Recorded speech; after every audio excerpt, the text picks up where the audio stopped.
அனைவருக்கும் சலாம், வணக்கம், குட் ஈவினிங். ஓகே, பாருங்க. நாங்கள் அன்றைக்குரிய செமினார்ல நாங்கள் தொடர்ச்சியா பார்த்துக்கிட்டு இருக்கிறோம். எல்கேஏஎஸ் எஸ்எல்எஃப்ஆர்எஸ், இலங்கை கணக்கீட்டு நியமம், இலங்கை நிதி அறிக்கையிடல் நியமம்.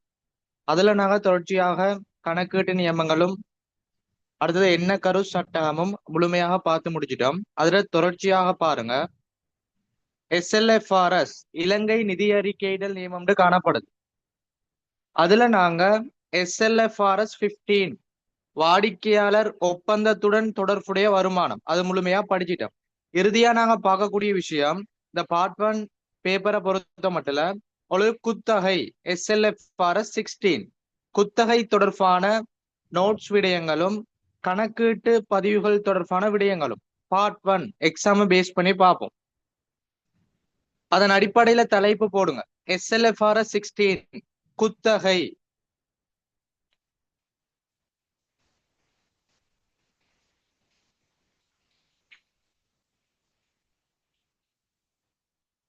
போட்டுக்கோங்க, எஸ்எல்எஃப்ஆர்எஸ் 16 குத்தகை. கணக்கீட்டு என்ன கரு சட்டகம், இலங்கை கணக்கீட்டு நியமம் 1, எல்கேஎஸ் 1, அடுத்து எல்கேஎஸ் 2, எல்கேஎஸ் 8, எல்கேஎஸ் 10, எல்கேஎஸ் 37. இது அனைத்தும் நாங்க முழுமையா பார்த்துட்டோம். அதோட சேர்த்து எஸ்எல்எஃப்ஆர்எஸ் 15 கடந்த செமினார்ல படிச்சிட்டோம். இன்னைக்கு நாங்க இறுதியா பார்ப்போம் எஸ்எல்எஃப்ஆர்எஸ் 16 குத்தகை.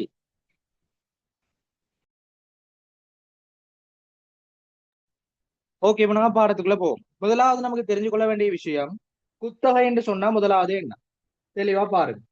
உங்களுக்கு ஓல்ட் சிலபஸ்ல நிதி குத்தகை செயற்பாட்டு குத்தகைன்னு ரெண்டா பிரிச்சு சிலபஸ் போகும். ஆனா நியூ சிலபஸ் அடிப்படையில குத்தகைன்னு மட்டும்தான் படிப்போம். சரியா, ரெண்டா பிரிச்சு பார்க்க மாட்டோம். முதலாவது பார்ப்போம் குத்தகைண்டா என்ன. குத்தகைண்டா முதலாவது ஞாபகப்படுத்திக்கோங்க, சொத்து பயன்படுத்தும் உரிமை. சொத்து பயன்படுத்தும் உரிமை. நாங்க ஒரு சொத்தை பயன்படுத்துறதுக்கான உரிமையை சொல்லுவோம் குத்தகை. ஒரு மோட்டார் வாகனம் ஒன்று காணப்படுது, அதை பயன்படுத்தணும். ஒரு இயந்திரம் காணப்படுது, அதை பயன்படுத்தணும். அப்போ ஒரு சொத்தை பயன்படுத்துவதற்கான உரிமை, ரைட்ஸை பெற்றுக் கொள்றதான் சொல்லுவோம் குத்தகை. அப்ப வரைவிலக்கணத்தை பாருங்க, ஒரு சொத்தினை பயன்படுத்துவது தொடர்பான உரிமையினை, சொத்தினை பயன்படுத்தும் உரிமையினை இரண்டு தரப்பினருக்கிடையே ஏற்படுத்தி கொள்ளப்படுகின்ற ஒப்பந்தம் குத்தகையாகும். ஒரு சொத்தை பயன்படுத்துற உரிமைய இரண்டு தரப்பினருக்கிடையே ஏற்படுத்தி கொள்ளப்படுகின்ற ஒப்பந்தம் குத்தகையாகும். அவ தெளிவா பாத்துக்கோங்க, குத்தகை என்று சொல்றது சொத்தொன்றை பயன்படுத்துதல் தொடர்பாக இரண்டு தரப்பினருக்கிடையே மேற்கொள்ளப்படுகின்ற அல்லது ஏற்படுத்தி கொள்ளப்படுகின்ற ஒப்பந்தம் குத்தகையாகும். அப்ப ரெண்டு தரப்பினர் காணப்படுவாங்க. ஒரு தரப்பினர் குத்தகை சொத்தை வழங்குறது, இன்னொரு தரப்பினர் குத்தகை சொத்தை பெற்றுக்கொள்றது. அந்த ரெண்டு தரப்பினரும் அந்த சொத்தை பயன்படுத்துறது தொடர்பான உரிமையை மாற்றிக் கொள்கின்ற செயல்முறை, அது தொடர்பான ஆவணம், ஒப்பந்தத்தை சொல்லுவோம் குத்தகையாகும். குறித்த சொத்தினை பயன்படுத்துதல் தொடர்பாக இரண்டு தரப்பினருக்கு இடையில் ஏற்படுத்தி கொள்ளப்படுகின்ற ஒப்பந்தம் குத்தகையாகும். ஓகே, இப்ப நாங்க அடுத்ததா பார்க்கக்கூடிய விஷயம், அந்த ரெண்டு தரப்பினரும் யாரு. முதலாவது குத்தகை வழங்குபவர், இதனால சொல்லுவோம் குத்தகை கம்பெனி. இரண்டாவது குத்தகை கொள்வனவாளர், அதாவது குத்தகைய பெறுநர்.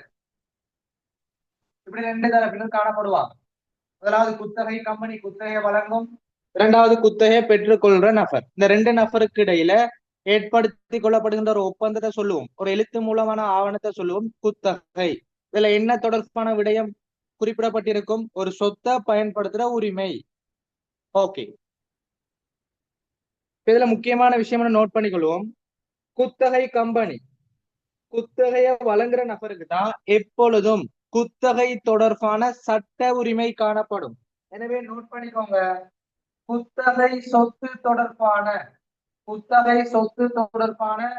சட்ட உரிமை எப்பொழுதும் குத்தகை கம்பெனிக்கு காணப்படும். இப்ப நாங்க குறிப்பிட்ட பெறுமதியை கொடுத்து சொத்து பயன்படுத்துதல் உரிமையை பெற்றுக் கொள்றோம். ஒரு டவுன் பேமெண்ட் கொடுக்கிறோம். ஆரம்பத்துல ஒரு பண பெறுமதியை கொடுத்து ஒரு சொத்தை வாங்குறோம், அதை பயன்படுத்துறோம். அப்படி பயன்படுத்தப்பட்டாலும் முழு பெறுமதி செலுத்துறது இல்ல. ஒவ்வொரு வருடமும் தவணை கட்டணம் செலுத்தணும். எனவே எப்பொழுதும் அந்த சொத்துட பெறுமதி முழுமையா செலுத்தி முடிகிற வரைக்கும் அந்த குத்தகை சொத்து தொடர்பான சட்ட உரிமை குத்தகை வழங்குபவர் குத்தகை கம்பெனி காணப்படும். பார்ட் 1ல MCQல கேட்கலாம். சரியா? இப்ப தெளிவா நோட் பண்ணிக்கோங்க. குத்தகை சொத்து தொடர்பான சட்ட உரிமை என எப்பொழுதும் யாருக்கு? குத்தகை வழங்குபவர் கம்பெனி காணப்படும். குத்தகை கம்பெனி அது எந்த சந்தர்ப்பத்துல? அந்த சொத்துக்கான முழுமையான பெறுமதி செலுத்தும் வரையில். ஓகே. இரண்டாவது, குத்தகை கொள்வனவாளர் சொல்றது ஒவ்வொரு வருடமும் தவணை கட்டணம் செலுத்தக்கூடியவராக காணப்படுவார். அந்த குத்தகை சொத்தை பயன்படுத்துறதுக்கு ஒவ்வொரு வருடமும் தவணை கட்டணம் செலுத்துவார். ஓகே. அடுத்த ஒரு விஷயத்த பாருங்க. இந்த குத்தகை சொத்து தொடர்பான பொருளாதார ரீதியான நன்மைய குத்தகை கொள்வனவாளர் பெற்றுக் கொள்வார். இதை நோட் பண்ணிக்கோங்க. பொருளாதார ரீதியான நன்மை. பொருளாதார நன்மைனா என்ன? அந்த சொத்தை பயன்படுத்தி அதன் மூலம் நன்மைகளை பெற்றுக் கொள்வது யாரு? அந்த பயன்படுத்துற நபர், குத்தகையை பெற்றுக் கொள்பவர். அவரு தான் எப்பொழுதும் பொருளாதார ரீதியான நன்மையை பெற்றுக் கொள்வார். ஓகே. அப்ப இதுல நாங்க பார்த்த விஷயம், முதலாவது குத்தகை. ரெண்டு தரப்பினருக்கு இடையே சொத்தினை பயன்படுத்துதல் உரிமை தொடர்பான ஒரு உடன்படிக்கையை ஏற்படுத்தி கொள்றது குத்தகையா. இந்த ரெண்டு தரப்பினர் காணப்படுவாங்க. முதலாவது குத்தகை கம்பெனி, குத்தகையை வழங்குற நபர். இரண்டாவது குத்தகையை பெறுநர், குத்தகை கொள்வனவாளர். குத்தகை கம்பெனி எப்பொழுதும் குத்தகை சொத்து தொடர்பான சட்ட உரிமையை கொண்டு காணப்படும். குத்தகை கொள்வனவாளர் ஒவ்வொரு வருடமும் தவணை கட்டணம் செலுத்துபவராக காணப்படுவார். அந்த குத்தகை சொத்து தொடர்பான பொருளாதார ரீதியான நன்மை எப்பொழுதும் குத்தகை கொள்வனவாளருக்கு காணப்படும். இதோட சேர்த்து ஒரு விஷயத்தை எட் பண்ணி படிப்போம். குத்தகை சொத்துக்களை நிதி நிலைமை கூற்றில் நடைமுறை அல்லா சொத்து. குத்தகை சொத்துக்களை நிதி நிலைமை கூற்றில் நடைமுறை அல்லா சொத்துக்கள் என நாங்க பதிவு செய்யணும். அப்படி பதிவு செய்யறதுக்கான பண்பு மற்றும் கணக்கீட்டு என்ன கரு என்ன நோட் பண்ணிக்கோ. குத்தகை சொத்து தொடர்பான நிதி நிலைமை கூற்றுல ஒரு சொத்தா காட்டுறதுக்கு எந்த கணக்கீட்டு என்ன கரு பயன்படுத்தப்படும்? போடுவோங்க. தோற்றத்திலும் பார்க்க கருத்து முக்கியத்துவ எண்ணக்கரு.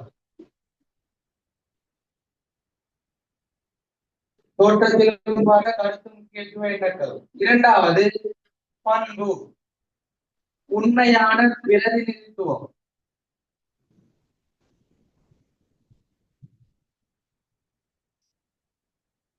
ஓகே. இது ரெண்டு முக்கியமான விஷயம். தனி ஒரு MCQ வினா வரலாம்.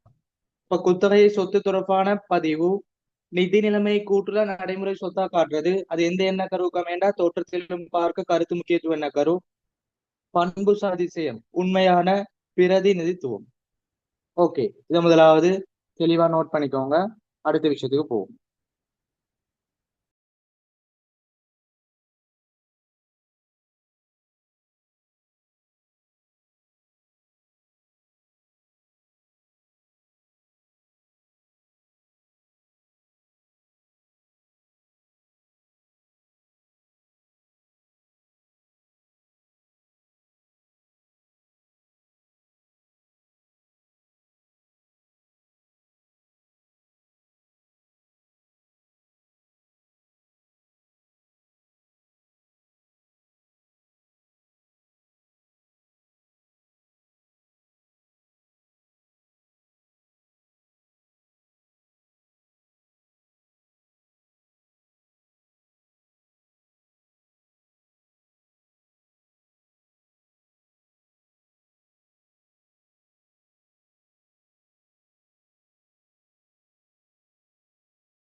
ஓகே, அடுத்து நாங்க தொடர்ச்சியாக போவோம்.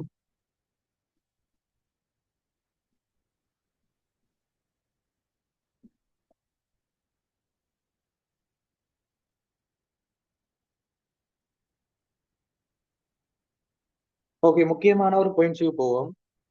SLFRS 16 அடிப்படையில் ஒரு ஒப்பந்தம் ஒன்றை குத்தகையாக இனம் காண்பதற்கு பூர்த்தி செய்ய வேண்டிய நிபந்தனை. ஒப்பந்தத்தை குத்தகையாக நாங்க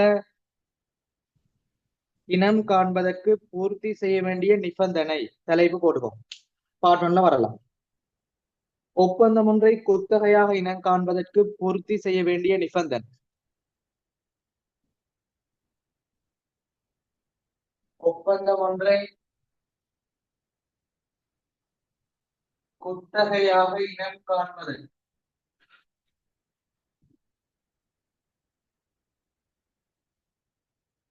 ஒப்பந்தம் ஒன்றை குத்தகையாக இனம் காண்பதற்கு பூர்த்தி செய்ய வேண்டிய நிபந்தனை.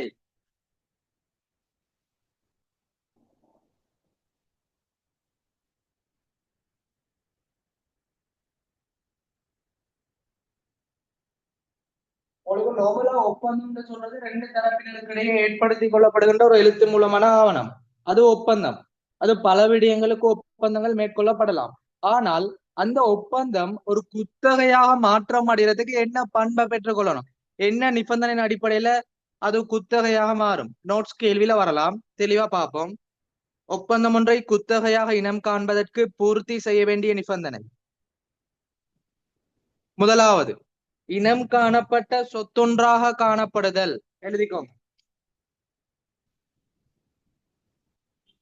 இனம் காணப்பட்ட சொத்தொன்றாக இருத்தல்.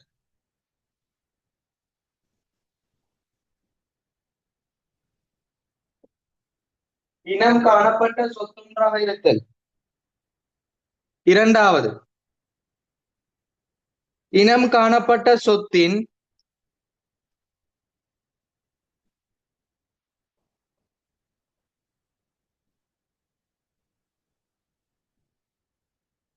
இனம் காணப்பட்ட சொத்தின் பெரும்பாலான பொருளாதார நலன்கள்.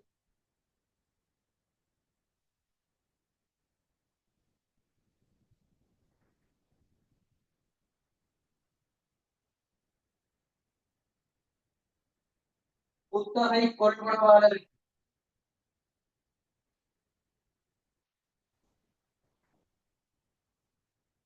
இனம் காணப்பட்ட சொத்தின் பெரும்பாலான பொருளாதார நலன்கள் குத்தகை கொள்வனவாளருக்கு உரிமையாகுதல் வேண்டும்.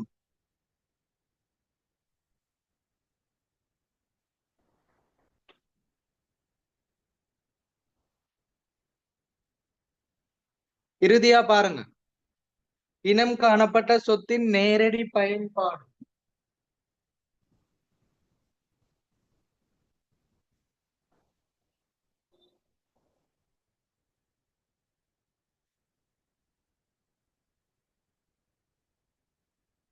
ஓகேயா? இது முக்கியமான விஷயம், நோட் பண்ணிக்கோங்க. ஒப்பந்தம் ஒன்றை குத்தகையாக இனம் காண்பதற்கு பூர்த்தி செய்ய வேண்டிய நிபந்தனை. முதலாவது, இனம் காணப்பட்ட சொத்தொன்றாக இருத்தல். எல்லா சொத்துக்களும் குத்தகை இல்ல, ஒரு இனம் காணப்பட்ட சொத்தாக இருக்கணும். இரண்டாவது, இனம் காணப்பட்ட சொத்தின் பெரும்பாலான பொருளாதார நலன்கள் குத்தகை கொள்வனவாளருக்கு உரிமையாக இருத்தல். அதாவது உதாரணமாக ஒரு மோட்டார் வாகனம் காணப்படுது, அந்த மோட்டார் வாகனத்தின் மூலம் கிடைக்கக்கூடிய சகல நிலங்களும் அந்த குத்தகையை பெற்றுக்கொள்ற குமார் என்ற நபருக்கு தான் காணப்படும். அவருக்கு தான் பூரணமான உரிமைகள். அப்படி காணப்பட்டா அது குத்தகையாக இருக்கும். சரியா? இனம் காணப்பட்ட சொத்தின் பெரும்பாலான பொருளாதார நலன்கள் குத்தகை கொள்வனவாளருக்கு உரிமையாக இருத்தல். இனம் காணப்பட்ட சொத்தின் நேரடி பயன்பாடு. இது உங்களுக்கு பார்ட்மெண்ட்ல MCQல போடப்படலாம். எனவே தெளிவான முறையில நோட்ஸ் எழுதிக்கோங்க. இது எழுதிட்டு கிளியரா செட்ல போடுங்க. அடுத்த விடயத்துக்கு போவோம்.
ஓகே. அப்ப முதலாவது குத்தகை என்னன்னு பார்த்தோம். குத்தகையில காணப்படக்கூடிய நபர்கள், அந்த நபர்களுக்கான சில முக்கியமான விடயங்கள் பார்த்தோம். குத்தகை கொள்வனவாளர், குத்தகையை பெற்றுக்கொள்ற நபர், அடுத்து குத்தகை கம்பெனி, அடுத்து குத்தகையோட தொடர்பான எண்ண கரு, பண்புசார் குணாதிசயம், அடுத்து நிபந்தனை. இதெல்லாம் உங்களுக்கு நோட் ஸ்கேல்ல வரும். அடுத்து நாங்க பார்க்கக்கூடிய விஷயம் குத்தகை தொடர்பான கணக்கீட்டு பதிவுகள். அந்த கணக்குகளை மேற்கொள்வதற்கு நமக்கு தேவையான முக்கியமான சில விடயங்களையும் வெளிப்படுத்தலையும் பார்ப்போம்.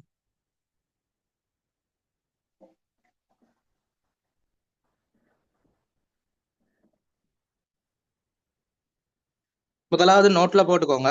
SLFRS 16 அடிப்படையில ஒரு குத்தகையை நாங்க செய்யறதா இருந்தா எப்பொழுதும் நிகழ்கால பெறுமதியின் அடிப்படையில தான் மேற்கொள்ளணும்.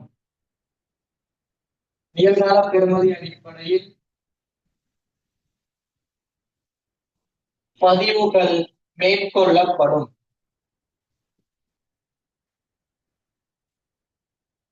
எனவே முதலாவது நோட்ல போட்டுக்கோங்க.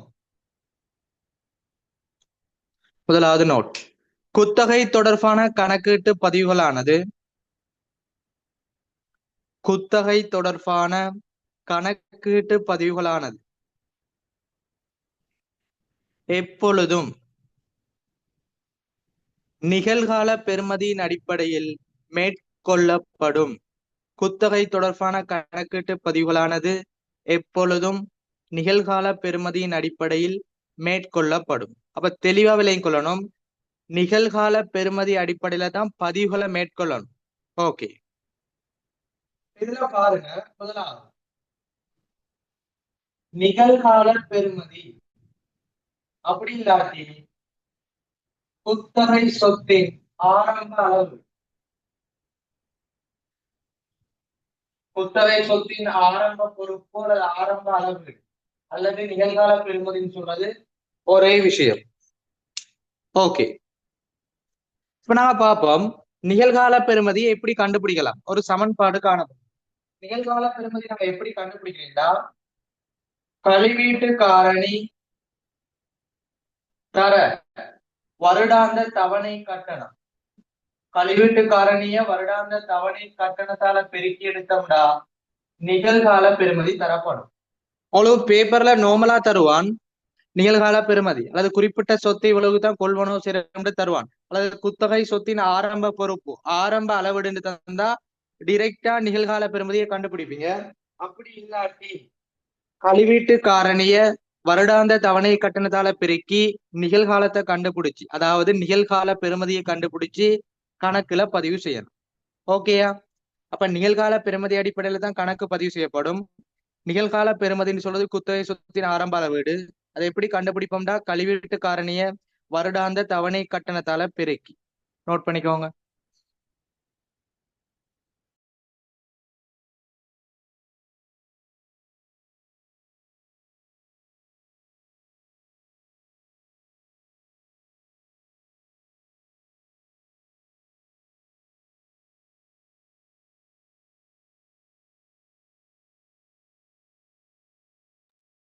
ஓகே, இப்ப நிகழ்கால பெறுமதி எல்லாருக்கும் ஓகே.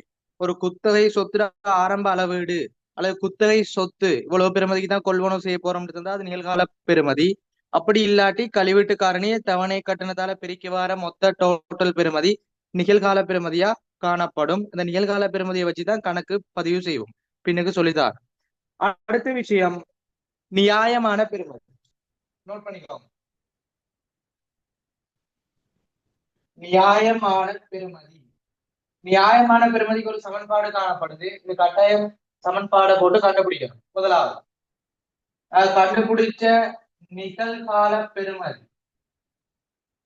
அல்லது பேப்பர்ல தருவான் டிரெக்டா, அந்த நிகழ்கால பெறுமதியோட ஆரம்ப வைப்பு பணம் அல்லது ஆரம்ப கொடுப்பனவை கூட்டி குத்தகை சொத்து தொடர்பான நேர் செலவுகளை கூட்டி வாரது நியாயமான பெறுமதி ஆகும்.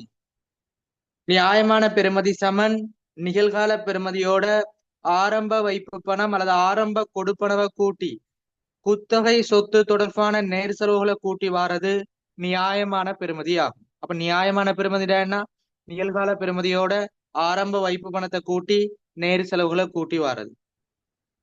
அடுத்த ஒரு விஷயத்த பாருங்க, முக்கியமானது நோட்ல போடு.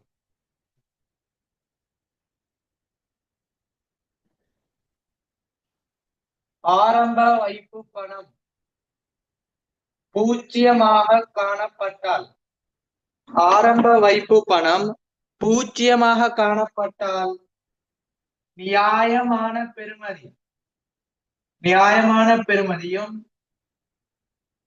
நிகழ்கால பெறுமதியும் சமனாக காணப்படும். இதை தெளிவா விளங்கிக்கோங்க. நாங்க நிகழ்கால பெறுமதியோட ஆரம்ப வைப்பு பணத்தை கூட்டினா தான் நியாயமான பெறுமதி வரும். அங்க ஆரம்ப வைப்பு பணமே இல்ல, அது பூஜ்ஜியமா இருந்தா எப்பொழுதும் நியாயமான பெறுமதி நிகழ்கால பெறுமதிக்கு சமனாக காணப்படும். அப்ப ரெண்டும் ஒரே பெறுமதியா வரும். அப்ப யோசிக்கிறது இல்ல, நிகழ்கால பெறுமதின்னு சொல்றது வேற விஷயம், நியாயமான பெறுமதின்னு சொல்றது வேற விஷயம். ஆனா ரெண்டும் சமனா வருதுன்னா அதற்கான காரணம் ஆரம்ப வைப்பு பணம் பூஜ்ஜியமா காணப்படுது, பெறுமதியே இல்ல. அப்படி வர சந்தர்ப்பத்துல நிகழ்கால பெறுமதியும் நியாயமான பெறுமதியும் சமனாக காணப்படும். ஓகேயா? நிகழ்கால பெறுமதி குத்தகை சொத்தின் ஆரம்ப அளவீடு, கழிவீட்டு காரணியை வருடாந்த தவணை கண்டதால பெருக்கி வாரது. நியாயமான பெறுமதினா நிகழ்கால பெறுமதியோட ஆரம்ப வைப்பு பணத்தை கூட்டி நேர் செலவுகளை கூட்டி வாரது. ஆரம்ப வைப்பு பணம் பூஜ்ஜியமாக இருந்தா எப்பொழுதும் நியாயமான பெறுமதியும் நிகழ்கால பெறுமதியும் சமனாக காணப்படும். எழுதிக்கோங்க.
ஓகே, அடுத்தது பாருங்க.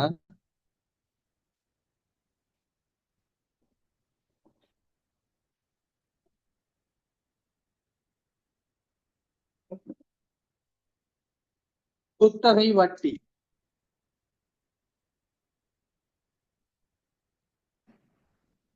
குத்தகை வட்டின்னு சொல்றது எப்பொழுதும் நிகழ்கால பெறுமதி அடிப்படையில கணிப்பீடு செய்யப்படும். நிகழ்கால பெறுமதி, இந்த நிகழ்கால பெறுமதி அடிப்படையா வச்சுதான் குத்தகை வட்டி கணிப்பீடு செய்யப்படும். உதாரணமாக நிகழ்கால பெறுமதி 1000 தரப்படி 10% சொன்னா, நிகழ்கால பெறுமதி 1000 தரப்படி 10% சொன்னா 1000க்கு 10% 100. இது குத்தகை வட்டி. இப்ப தெளிவா விளைவிக்கோங்க. இதுல முக்கியமான விஷயம், உங்களுக்கு குத்தகை வட்டி டிரெக்டா பேப்பர்ல தருவான். அப்படி குத்தகை வட்டி தரப்படலாட்டி குத்தகை வட்டி எதை வச்சு கண்டுபிடிக்கிறதுனா நிகழ்கால பெறுமதியை அடிப்படையாக கொண்டு கணிப்பீடு செய்யப்படும். தெளிவான முறையில விளைவிக்கும். குத்தகை வட்டியானது நிகழ்கால பெறுமதியை அடிப்படையாக கொண்டு பதிவு செய்யப்படும். இரண்டாவது,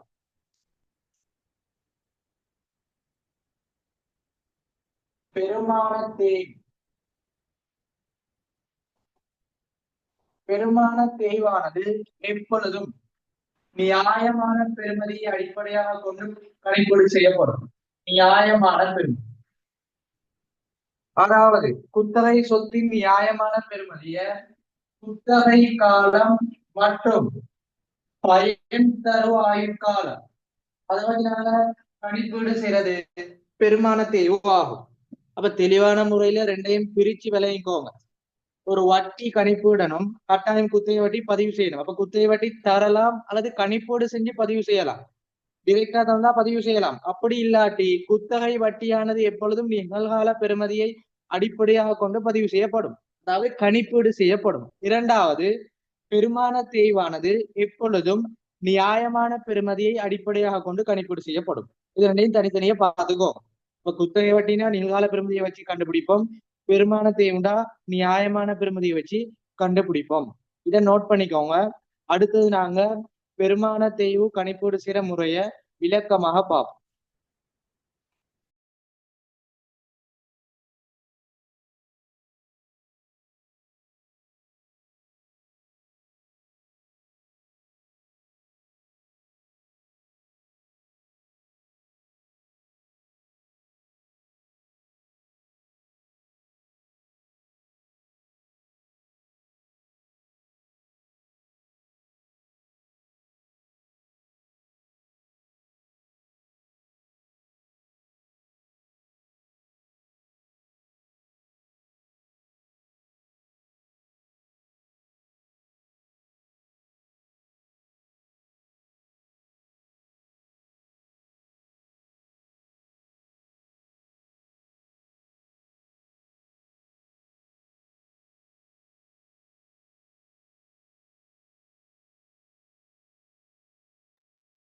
ஓகே, அடுத்த தலை போடுங்க.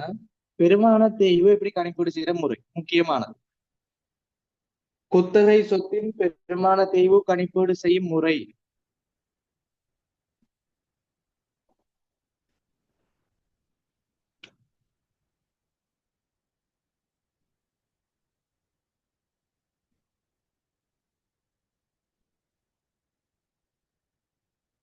ஒரு கட்டாயம் குத்தகை சொத்துல பெருமான தேய்வு கணிப்பீடு செய்யணும்.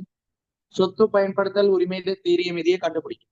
எனவே பெருமான தேய்வு எப்படி கணிப்பீடு செய்யும்னா ரெண்டு சந்தர்ப்பம் காணப்படும். முதலாவது, ஒரு குத்தகை காலம் ஒரு விஷயம் தரப்படும். ஒரு சொத்தினை பெற்றுக்கொண்ட காலம், குத்தகை காலம்னா என்ன? அந்த குத்தகைக்கு பெற்றுக்கொண்ட காலம் எத்தனை வருடத்துல அந்த பணப்பெறுமதியை செலுத்தி முடிப்பீங்க. உதாரணமாக 5 வருடங்களுக்கு குத்தகைக்கு ஒரு சொத்தை பெற்றுக் கொண்டிருக்கிறோம். அப்ப 5 வருடங்களுக்கு தவணை கட்டணம் செலுத்தியே ஆக வேண்டும். அதான் சொல்லும் குத்தகை காலம். ஒரு சொத்தை நாங்க எத்தனை வருடங்களுக்கு குத்தகைக்கு எடுக்கிறோமோ அது குத்தகை காலம். இரண்டாவது, பயன் தரு ஆயுட்காலம். அந்த சொத்தை நாங்க பயன்படுத்துற முழுமையான காலத்தை சொல்லுவோம் பயன் தரு ஆயுட்காலம். ரெண்டும் டிஃபரெண்ட். அப்ப பெருமான தேய்வு செய்யும் கணிப்பீடு முறையில நாங்க குத்தகை காலத்தை அடிப்படையா கொண்டு கணிப்பீடு செய்யறதா, பயன் தரு ஆயுட்காலத்தை அடிப்படையா கொண்டு பதிவு செய்யறதா, கணிப்பீடு செய்யறதா, இது தெரிஞ்சுக்கொள்ளணும். பார்த்துக்கொள்வோம். முதலாவது, பெருமான தேய்வு கணிப்பீடு செய்யும் முறைன்னு சொன்னனே. முதலாவது, பெருமான தேய்வுனா எதை வச்சு கண்டுபிடிக்கிறது சொல்லி தந்துட்டேன். நியாயமான பெறுமதி, குத்தகை சொத்தின் நியாயமான பெறுமதி. அந்த நியாயமான பெறுமதிய குத்தகை காலத்தால கணிப்பீடு செய்யறதா, பயன் தருவாய் காலத்தால கணிப்பீடு செய்யறதா, ரெண்டு சந்தர்ப்பங்களையும் பார்ப்போம். முதலாவது, நாங்க குத்தகைக்கு ஒரு சொத்தை பெற்றுக்கொள்றோம். அந்த குத்தகை சொத்து தொடர்பான உரிமை முழுமையாக குத்தகை கொள்வனவாளருக்கு மாற்றப்படுதா இல்லையா, இதை வச்சுதான் நாங்க பெருமான தேய்வு கணிப்பீடு செய்வோம். ஒரு குத்தகை சொத்து பெற்றுக்கொள்றோம். அந்த குத்தகை சொத்து தொடர்பான உரிமை, சட்ட ரீதியான உரிமை குத்தகை கொள்வனவாளருக்கு மாற்றப்படுதா இல்லையா, மாற்றப்பட்டா எதை அடிப்படையா கொண்டு நாங்க கணிப்பீடு செய்வோம், மாற்றப்படலாட்டி எதை அடிப்படையா கொண்டு கணிப்பீடு செய்வோம். பேப்பர்லயே தருவான் குத்தகை சொத்தின் உரிமை இறுதியில மாற்றப்படும், மாற்றப்படலன்னு தருவான். அப்படி தந்தா அதை வச்சு நீங்க பெருமான தேய்வு கணிப்பீடு செய்யணும். எனவே ரெண்டு சமன்பாடு இரு முறைகள் காணப்படுது, தெளிவா நோட் பண்ணிக்கோங்க. முதலாவது, உரிமை கொள்வனவாளருக்கு மாற்றப்படுதல்.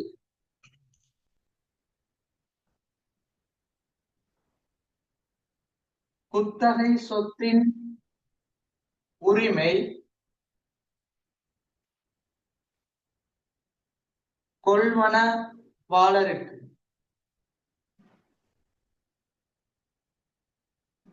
மாற்றப்படல்.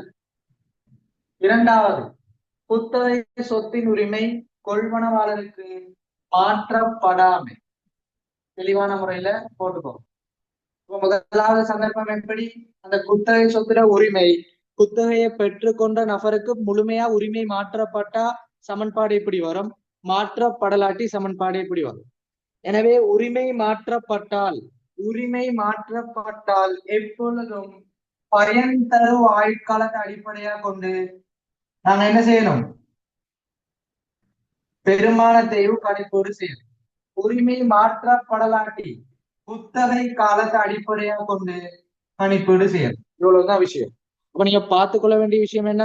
அந்த உரிமை மாற்றப்படுதா இல்லையா? மாற்றப்பட்டா பயன் தருவாய் காலத்தை வச்சு கணிப்பீடு செய்யுங்க. மாற்றப்படலாட்டி குத்தகை காலத்தை அடிப்படையாக கொண்டு கணிப்பீடு செய்யுங்க. எனவே சமன்பாடு முதலாவது குத்தகை சொத்தின் நியாயமான பெறுமதி.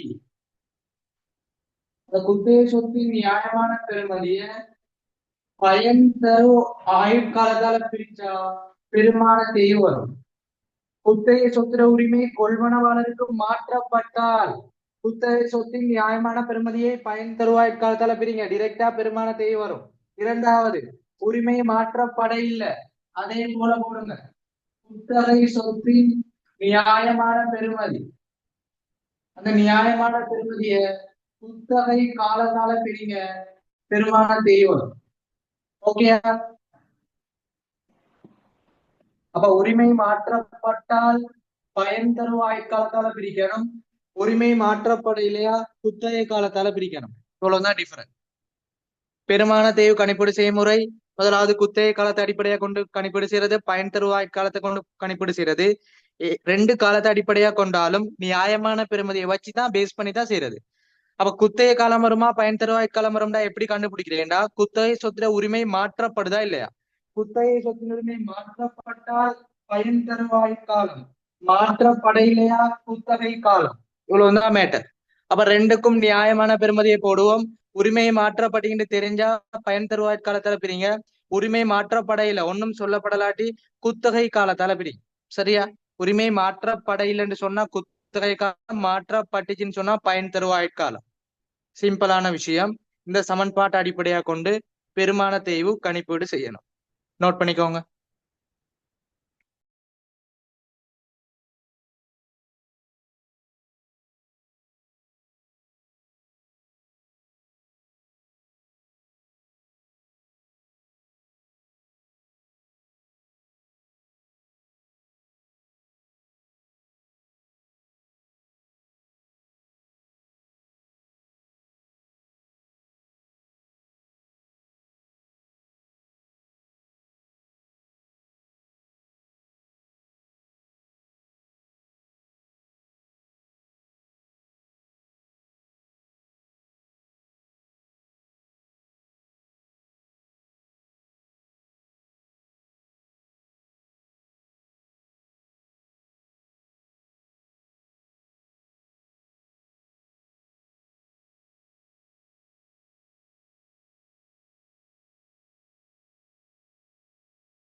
பாருங்க, இறுதி விஷயத்துக்கு வாரம். குத்தகைய நாங்க எப்படி கணக்கீட்டுல பதிவு செய்யறது, வெளிப்படுத்தல். அப்படி வெளிப்படுத்தல் செய்யறதுக்கு முதலாவது 2 கணக்குகள் செய்யணும். சொத்து பயன்படுத்தல் உரிமை கணக்கு, குத்தகை பொறுப்பு கணக்கு. அந்த கணக்கு செய்யறதுக்கு முதலாவது இரட்டை பதிவு, நாட்குறிப்பு பதிவு தெரியும். எனவே முதலாவது நாட்குறிப்பு பதிவை பார்த்துட்டு அடுத்து கணக்க பார்த்துட்டு அடுத்து வெளிப்படுத்தலுக்கு போவோம். சரியா? முக்கியமான விஷயம் பாருங்க. முதலாவது, குத்தகை சொத்தை ஆரம்பத்தில் இனம் காணல். குத்தகை சொத்தை ஆரம்பத்தில் இனம் காணல், அதாவது நிகழ்கால பெறுமதிக்கான இரட்டை பதிவு. நிகழ்கால பெறுமதி தெளிவான முறையில் எழுதிக்கோங்க. குத்தகை சொத்தை ஆரம்பத்தில் இனம் காணும் போது நிகழ்கால பெறுமதி இரட்டை பதிவு பாருங்க. சொத்து பயன்படுத்தும் உரிமை கணக்கு வரவு, சொத்து பயன்படுத்தும் உரிமை கணக்கு வரவு, குத்தகை பொறுப்பு கணக்கு செலவு. நீங்க முழுமையா எழுதிக்கோ. சொத்து பயன்படுத்தும் உரிமை கணக்கு வரவு, குத்தகை பொறுப்பு கணக்கு செலவு. நிகழ்கால பெறுமதி ஒண்ணு கண்டுபிடிச்சோம் அல்லது நிகழ்கால பெறுமதி பேப்பர்ல தரப்பட்டா சொத்து பயன்படுத்தும் உரிமை கணக்குல வரவு வைக்கணும், குத்தகை பொறுப்பு கணக்குல செலவு வைக்கணும். சரியா?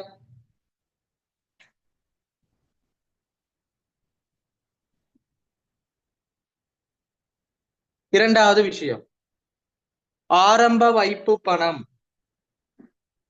இரண்டாவது நோட் பண்ணிக்கோங்க, ஆரம்ப வைப்பு பணம் அல்லது ஆரம்ப கொடுப்பணம். ஆரம்ப வைப்பு பணம் அல்லது ஆரம்ப கொடுப்பனவுக்கு இரட்டை பதிவு, சொத்து பயன்படுத்தி உரிமை கணக்கு வரவு, காசு கட்டுப்பாட்டு கணக்கு செலவு.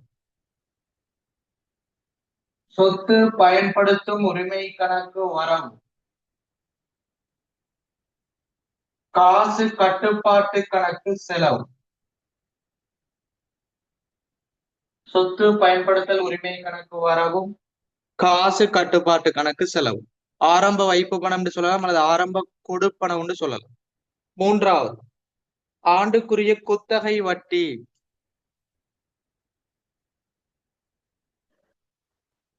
வருடாந்த குத்தகை வட்டி.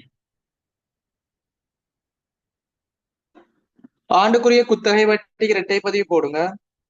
குத்தகை வட்டி கணக்கு வரவு, குத்தகை பொறுப்பு கணக்கு செலவு.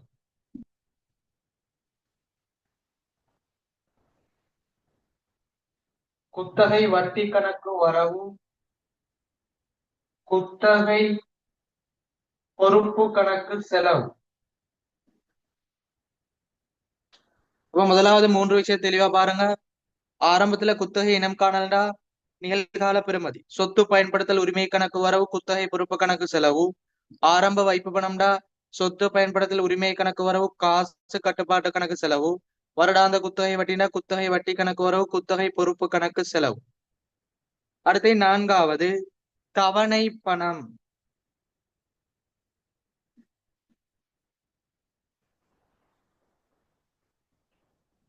நம்ம வருடாந்தம் தவணை பணம் செலுத்துவோம். இந்த தவணை பணத்துக்கான இரட்டை பதிவு பாருங்க. குத்தகை பொறுப்பு கணக்கு வரவு, காசு கட்டுப்பாட்டு கணக்கு செலவு. குத்தகை பொறுப்பு கணக்கு வரவு,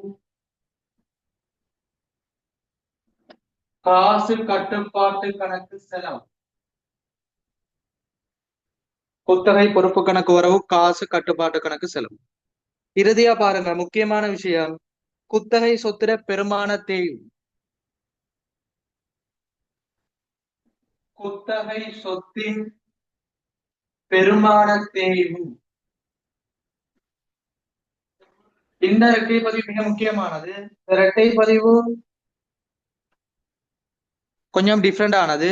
நார்மலா இரட்டை பதிவு, அதாவது பெருமான தேய்வுக்கு பெருமான தேய்வு கணக்கு வரவு, பெருமான தேய்வு ஏற்பாட்டு கணக்கு செலவுன்னு படிப்போம். ஆனா குத்தகை சொத்துல பெருமான தேய்வுக்கும் நாட்குறிப்பு வித்தியாசம். அதுல எப்படி தரப்படுதோ அதே மாதிரி நாங்க என்ன செய்யணும், படிச்சு கொள்ளணும், நிதி கூற்றுக்கள்ல காட்டணும். எனவே எழுதிக்கோங்க. சொத்து பயன்படுத்தும் உரிமை தேய்வு கணக்கு வரவு, சொத்து பயன்படுத்தும் உரிமை தேய்வு கணக்கு வரவு, சொத்து பயன்படுத்தும் உரிமை தேய்வு கணக்கு வரவு.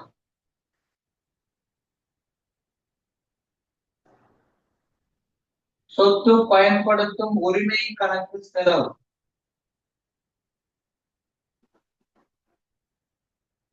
சொத்து பயன்படுத்தும் உரிமை தேய்வு கணக்கு வரவு, சொத்து பயன்படுத்தும் உரிமை கணக்கு செலவு. ஓகேயா? இது முக்கியமானது, நோட் பண்ணிக்கோங்க. எம்சிக்யூல வரலாம். அடுத்து கணக்கீட்டு பதிவு. கம்பெனில சீராக்கத்துக்கு கட்டாயம் நாட்குறிப்பு தெரிஞ்சாதான் அடுத்தது கணக்குக்கு போகலாம். எனவே பார்த்துக்கோங்க. முதலாவது நிகழ்கால பெறுமதி, சொத்து பயன்படுத்தல் உரிமை கணக்கு வரவு, குத்தகை பொறுப்பு கணக்கு செலவு, ஆரம்ப வைப்பு பணம், சொத்து பயன்படுத்தல் உரிமை கணக்கு வரவு, காசு கட்டுப்பாட்டு கணக்கு செலவு. இதெல்லாம் SLFR 16 அடிப்படையில புதிய விஷயம். வருடாந்த குத்தகை வட்டி, குத்தகை வட்டி கணக்கு வரவு, குத்தகை பொறுப்பு கணக்கு செலவு, தவணை பணம், குத்தகை பொறுப்பு கணக்கு வரவு, காசு கட்டுப்பாட்டு கணக்கு செலவு, குத்தகை சொத்தின் பெருமான தேய்வு, சொத்து பயன்படுத்தல் உரிமை தேய்வு கணக்கு வரவு, சொத்து பயன்படுத்தல் உரிமை கணக்கு செலவு. எழுதிக்கோங்க.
ஓகே, அடுத்த விஷயம் குத்தகை தொடர்பான கணக்குகளுக்கு போகும். பிரதானமான 2 கணக்கு காணப்படுது.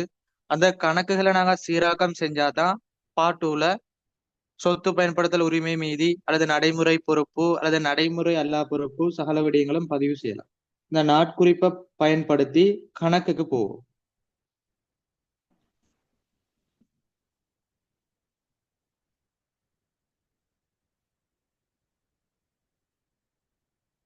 டிஃபார்ம் போட்டுக்கோங்க. முக்கியமான 2 கணக்கு. முதலாவது சொத்து பயன்படுத்தல் உரிமை கணக்கு, இரண்டாவது குத்தகை பொறுப்பு கணக்கு.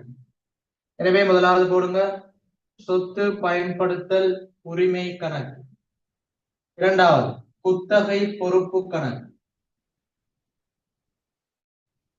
அப்போ குத்தகையில கணக்கீடு தொடர்பான விடயம் செய்யணும்டா இந்த கணக்கு கட்டாயம் செஞ்சே ஆகணும். அப்படி செஞ்சாதான் உங்களுக்கு ஆன்சர் வரும்.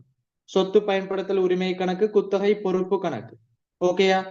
இப்ப நாங்க பார்ப்போம். முதலாவது சொத்து பயன்படுத்தல் உரிமை கணக்குல முதலாவது போடுங்க நிகழ்கால பெறுமதி. இரட்டை பதிவு சொல்லியிருந்தாங்க, அதற்கமே போடணும். ஆரம்பத்துல வரவுள்ள நிகழ்கால பெறுமதி. அப்படி குத்தகை பொறுப்புல செலவுல போடுங்க நிகழ்கால பெறுமதி. இரண்டாவது சொத்து பயன்படுத்தல் உரிமையில வரவுல போடுங்க ஆரம்ப வைப்பு பணம்.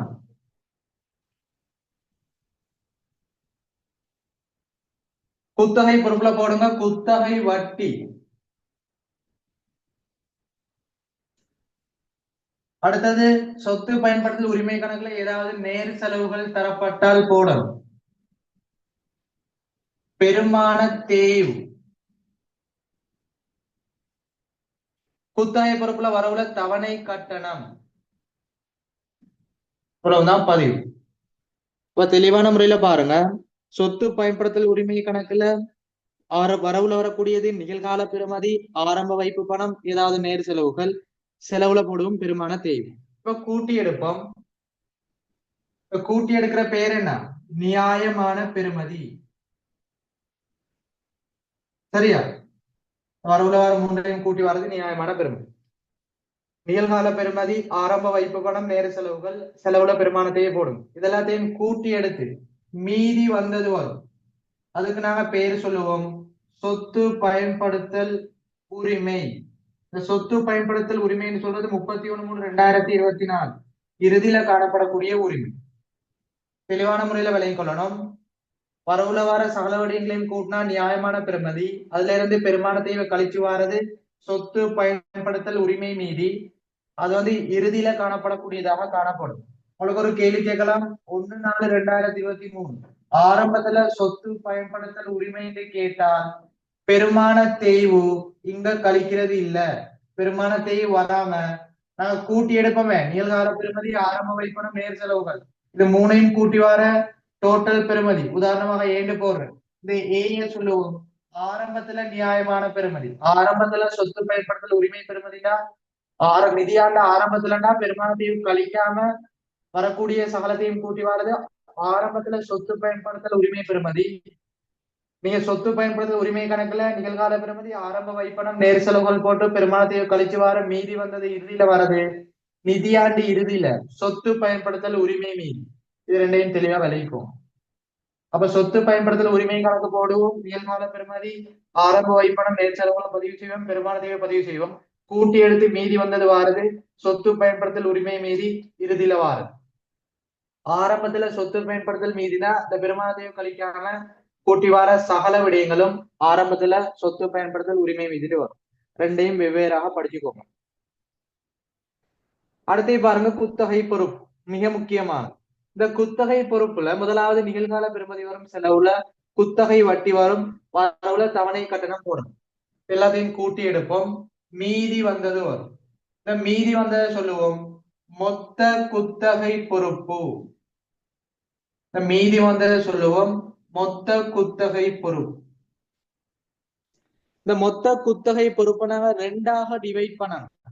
மொத்த குத்தகை பொறுப்பை ரெண்டாக வகைப்படுத்துவோம். முதலாவது நடைமுறை பொறுப்பு,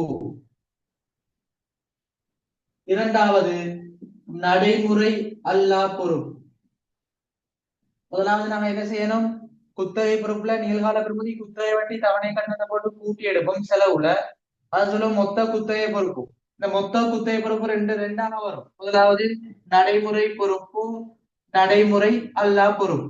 இதை நாங்க எப்படி கண்டுபிடிக்கிறது சைட்ல பாருங்க.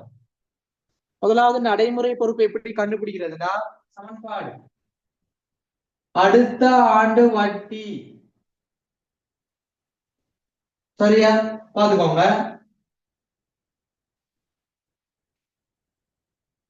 நடைமுறை பொறுப்பு எப்படி கண்டுபிடிக்கிறீங்கன்னா அடுத்த ஆண்டு தவணை கட்டணம், அடுத்த ஆண்டு தவணை கட்டணத்துல இருந்து அடுத்த ஆண்டு குத்தகை வட்டியை கழித்து வாரது நடைமுறை பொறுப்பு ஆகும். அடுத்த ஆண்டு தவணை கட்டணத்திலிருந்து அடுத்த ஆண்டு குத்தகை வட்டியை கழிச்சு வாரது நடைமுறை பொறுப்பாகும். இரண்டாவது நடைமுறை அல்லா பொறுப்பு. நாங்க கண்டுபிடிச்சு வச்சுக்கிற மொத்த குத்தகை பொறுப்பு, அதை அப்படியே போடுங்க. மொத்த குத்தகை பொறுப்பு அதுல இருந்து இப்ப நாங்க கண்டுபிடிச்ச நடைமுறை பொறுப்பை கழிச்சு எடுத்தோம்னா நடைமுறை அல்லா பொறுப்பு. சிம்பிளா விளங்கிக்கோங்க. சரியா, இந்த கணக்கு தான் மிக முக்கியமானது. சொத்து பயன்படுத்தல் உரிமை இறுதி கேட்பான், சொத்து பயன்படுத்தல் ஆரம்பம் கேட்பான், நடைமுறை பொறுப்பு, நடைமுறை அல்லா பொறுப்பு கேட்பான். சரியா, திருப்பி ஒருக்கா சொல்லித்தான இறுதி. சொத்து பயன்படுத்தல் உரிமை கணக்கு, குத்தகை பொறுப்பு கணக்கு. சொத்து பயன்படுத்தல் உரிமை கணக்குல ஆரம்பத்துல நிகழ்கால பெறுமதி, ஆரம்ப வைப்பனம், நேர் செலவுகள், செலவுல பெருமானத்தையே போடும். அதை கூட்டி எடுத்து மீதி வந்தது வரவுல வரும். அதுக்கு நாங்க சொல்லுவோம் இறுதியில காணப்படக்கூடிய சொத்து பயன்படுத்தல் உரிமை மீதி. உங்களுக்கு ஒரு கேள்வி ஒண்ணு கேட்கலாம், நிதியாண்டு ஆரம்பத்துல சொத்து பயன்படுத்தல் உரிமை மீதிண்டா பெருமானத்தையும் கழிக்காம வாரது, அதாவது வரவுல வார விடயங்களை கூட்டி வார அந்த டோட்டல் பெறுமதி ஆரம்பத்துல காணப்படக்கூடிய சொத்து பயன்படுத்தல் உரிமை மீதி. அடுத்த பாருங்க குத்தகை பொறுப்பு. செலவுல நிகழ்கால பெறுமதி, குத்தகை வட்டி ஆண்டுக்குரியது, தவணை கட்டணத்தை பதிவு செஞ்சா மீதி வந்தது செலவுல வரும். அதுக்கு நாங்க பேரு சொல்லுவோம் மொத்த குத்தகை பொறுப்பு. அந்த மொத்த குத்தகை பொறுப்பு ரெண்டாவது பிரிப்பும் நடைமுறை பொறுப்பு, நடைமுறை அல்லா பொறுப்பு. இதை எப்படி கண்டுபிடிக்கிறதுனா முதலாவது நடைமுறை பொறுப்புண்டா அடுத்த ஆண்டு தவணை கட்டணத்திலிருந்து அடுத்த ஆண்டு குத்தகை வட்டியை கழிச்சிடுங்க, நடைமுறை பொறுப்பு வரும். இரண்டாவது நடைமுறை பொறுப்பு கண்டுபிடிச்சிட்டோம். இப்ப நடைமுறை எல்லா பொறுப்புண்டா மொத்தம் காணப்படுது. இந்த மொத்தத்துல நடைமுறை பொறுப்பு கண்டுபிடிச்சா பேலன்ஸா வர்றது என்ன நடைமுறை எல்லா பொறுப்பு. எனவே மொத்த குத்தகை பொறுப்பிலிருந்து நடைமுறை பொறுப்பை கழிங்க, நடைமுறை எல்லா பொறுப்பும் வரும். சிம்பிளான விஷயம். இதை எழுதிக்கோங்க. அடுத்து இறுதியாக இந்த குத்தகை தொடர்பான சீராக்கம் எப்படி வருமான கூற்று நிதிநிலைமை கூற்றுல வெளிப்படுத்தல் வரும்னு பார்ப்போம். இதை எழுதிட்டு கிளியரா செக்ல போடுங்க.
ஓகே, அடுத்தது பாருங்க.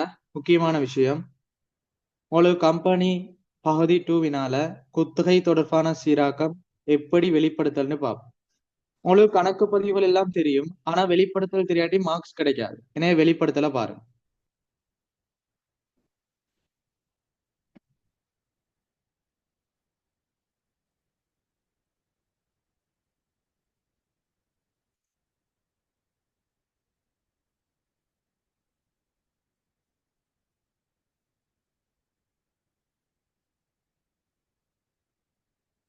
இதுல பாருங்க, குத்தகை தொடர்பான வெளிப்படுத்தல் மொத்தம் 5 வரும்.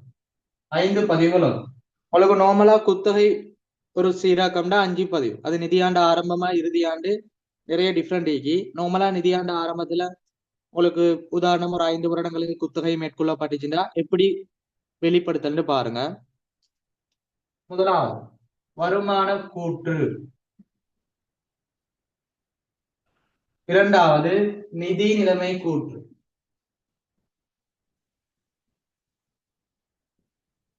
வருமான கூற்றுல பாருங்க விநியோக செலவு, இரண்டாவது நிதி செலவு. நீங்க செய்கையில போட்டுதான் டோட்டலா போடுவீங்க, நான் டிரெக்டா போட்டு காட்டுறேன். இது செய்கையில வரும். சரியா? வருமான கூற்றுல செய்கையில வரும், தெளிவான முறையில விளைக்கும்.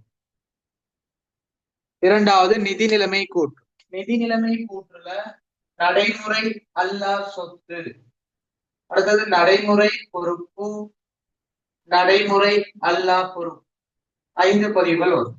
முதலாவது விநியோக செலவுல போட்டுக்கோங்க, சொத்து பயன்படுத்தல் உரிமை தேய்வு, சொத்து பயன்படுத்தல் உரிமை தேய்வு. இது முக்கியமான விஷயம். இதே பெயர்ல கொடுத்தாதான் உங்களுக்கு மார்க்ஸ் கிடைக்கும். சொத்து பயன்படுத்தல் உரிமை தேய்வு. 2019 பாஸ் பேப்பர் எடுத்து பாருங்க. சொத்து பயன்படுத்தல் உரிமை தேய்வுண்டு தேய்வை போடணும். நார்மலா விநியோக செலவுல வரும். சரியா? இது நிர்வாக நோக்கத்துக்கு பயன்படுத்தப்பட்டா நிர்வாகத்துல போடுங்க. நார்மலா மோட்டார் வாகனமா இருந்தா விநியோக செலவுல வரும். வேற சொத்துக்களா இருந்தா என்ன வரும்? நிர்வாக செலவுக்கு வரும். ஓகே. அப்ப விநியோக செலவுல சொத்து பயன்படுத்தல் உரிமை தேய்வு ஆண்டுக்குரிய தேய்வை போடணும். ரெண்டாவது ஆண்டுக்குரிய குத்தகை வட்டி. குத்தகை வட்டிய நிதி செலவுல போடணும். ஆண்டுக்குரிய இந்த இரண்டு விடயங்களும் வருமான கூற்றுல செய்கையில வரும். அதை கூட்டி எடுத்து மொத்தத்தை போடும். விநியோக செலவுல சொத்து பயன்படுத்தல் உரிமை தேய்வு குத்தகை வட்டி. அடுத்தது பாருங்க நிதி நிலைமை கூற்று. இந்த நிதி நிலைமை கூற்றுல நாங்க சொத்து பயன்படுத்தல் உரிமை கணக்கு செய்வோமே, அதுல மீதி வந்தது சொல்லி தந்தேன். இறுதியில வருது அதை போடுவோம். சொத்து பயன்படுத்தல் உரிமை டோட்டலா போடுவோம். சொத்து பயன்படுத்தல் உரிமை கணக்குல இறுதியா வரும். அதை நடைமுறை அல்லா சொத்துல போடுவீங்க. சொத்து பயன்படுத்தல் உரிமை. அடுத்தது நடைமுறை பொறுப்புல குத்தகை பொறுப்பு கண்டுபிடிச்சோமே, நடைமுறை குத்தகை பொறுப்பு. எனவே நடைமுறை பொறுப்புல குத்தகை பொறுப்பு போடுவீங்க. நடைமுறை அல்லா பொறுப்புல குத்தகை பொறுப்பு போடுவீங்க. இவ்வளவுதான் பதிவு. இந்த மூன்று பதிவுகளும் நிதி நிலைமை கூற்றுலையும், இரண்டு பதிவுகளும் வருமான கூற்றுலையும் வரும். அப்ப இறுதியா பாத்துக்கோங்க. விநியோக செலவுல சொத்து பயன்படுத்தல் உரிமை தேய்வு அதே பேர்ல எழுதணும். சும்மா தேய்வுன்னு போடுறது இல்ல. ஆண்டுக்குரிய குத்தகை வட்டி நிதி செலவு. சொத்து பயன்படுத்தல் உரிமைன்னு போடணும். நடைமுறை எல்லா சொத்துல சொத்து பயன்படுத்தல் உரிமை கணக்குல மீதி வந்தது. அடுத்து நடைமுறை பொறுப்பு நடைமுறை எல்லா பொறுப்புல குத்தகை பொறுப்புன்னு போடணும். நாங்க கண்டுபிடிச்சோமே நடைமுறை பொறுப்பு நடைமுறை எல்லா பொறுப்பு குத்தகை பொறுப்பு கணக்குல ரெண்டாக வகைப்படுத்தி கண்டுபிடிச்சோம். அதுல பெறுமதியே போடணும். எனவே விநியோக செலவு நிதி செலவு நடைமுறை அல்லா சொத்து நடைமுறை பொறுப்பு நடைமுறை அல்லா பொறுப்பு 5 பதிவுகளும் வரும். தெளிவான முறையில நோட் பண்ணிக்கோங்க. இதோட உங்களோட குத்தகை தொடர்பான முக்கியமான சகல விடயங்களும் நிறைவடையும். சரியா? எனவே எல்லாத்தையும் நோட் பண்ணிட்டு கிளியர்னா போட்டுக்கோங்க. இன்ஷா அல்லாஹ் அடுத்த செமினார்ல தொடர்ச்சியான பார்ட் 1 வினாக்கு போகும். சரியா? புதிய பேப்பர் 2019 2022 2023 முதல் பேப்பரும் தொடர்ச்சியாக பார்க்கும். இதோட உங்களுக்கு எல்கேஎஸ் எஸ்எல்எஃப்ஆர்எஸ் கணக்கு எண்ணக்கரு சட்டம் தொடர்பான விடயங்கள் எல்லாம் முடிச்சுட்டேன். 2019 முதல் 20 வினாக்கள் பார்த்தோம். பேலன்ஸ் 30 முடிச்சுட்டு 2023 22 புதிய பேப்பரும் முதல் பேப்பரும் தொடர்ச்சியாக செஞ்சு முடிப்பேன். கிளாஸ்ல லைவ்ல ஜாயின் பண்ற மாணவர்களும் அடுத்த ரெக்கார்டிங் பார்த்து படிக்கக்கூடிய மாணவர்கள் முழுமையாக எல்லாத்தையும் தெளிவான முறையில படிச்சுக்கோங்க. சரியா? இன்ஷா அல்லாஹ் அடுத்த கிளாஸ் சந்திப்போம். தேங்க்யூ. ஜஸாக்கல்லாஹ் ஹைரா.